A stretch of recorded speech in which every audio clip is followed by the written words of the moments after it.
This is part two of the modifications I made to this Z-Beast mower. This is the 54-inch Z-Beast. The transmissions were overheating. They didn't have holes for cooling. I've cut out those holes on each side with a Sawzall. You could drill a bunch of holes with 3/8-inch drill too. Of course, you got to take everything off. Anyway, that's then they had these rubber band drive belts down here, the final, and they would slip. That's another problem. And so I converted it to chain drive, which was a major pain also, from the belts to chain drive. And it took number 50 chain, which is a big chain. It's over 3/4 of an inch wide. It's crazy. That's a 24 tooth sprocket with 1-inch bore on each side. They're the same on each side. And you had to use a number 50 because that's what this is. You had to keep with this. Where's my light? Shoot. This. Where's the camera? This here. This is the belt, and this was like a half sprocket and belt, but they ground off the tips of the teeth. But you had to keep this here. You had to use it, and it happened to be a number 50 chain. It still grips okay, but all this barely fits in there. Just misses the bolt heads by about 1/8 of an inch. It's a little tighter on this side. Let me add this one's missing my hair, but it still works. See, these are held on with a C-clip. You can't put washers or nothing. You can't redo anything. You can't weld on another sprocket.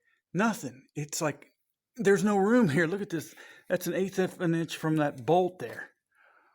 In fact, it's real close to the side of the steel there. Real close. Which means for these gearbox, these are actually a gearbox hub. These big things here. And you got to take these off. And then turn all the bolts around, of course. The heads are on the inside. Because you need every little inch or hair you can get, as you can see.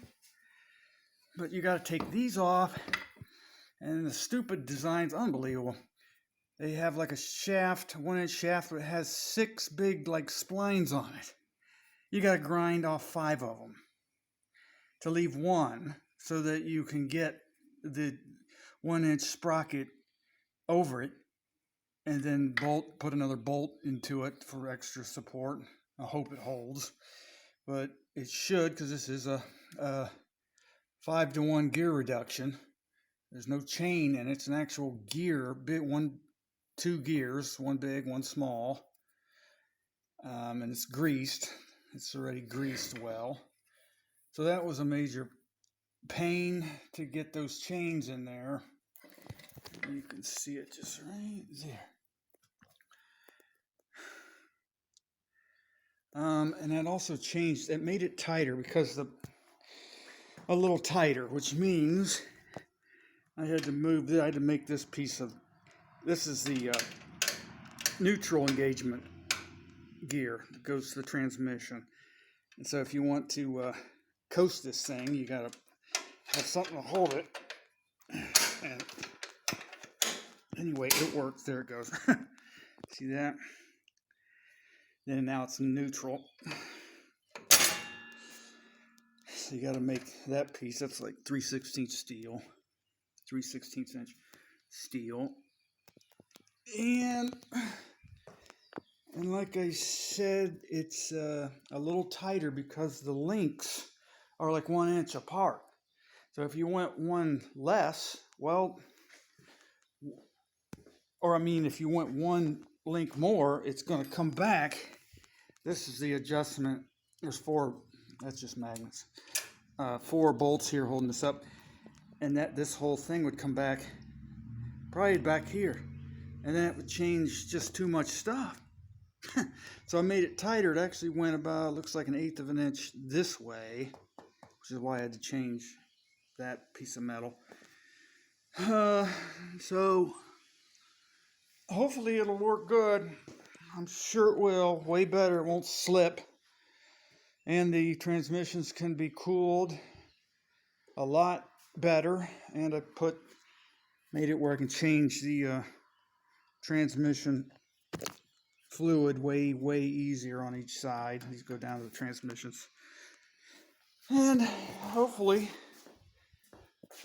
this thing will be run real good. These engagement stick things are such a pain in the ass because they got like 20, it seems like 20 adjustments on them, and each one changes it different. Here everything is adjustable, and they got this one and then this one on each side, that one, and these hooked to the transmissions in there. And so it's I have messed with that forever trying to get it right. Anyway, hopefully it'll work out better. I'm sure it will.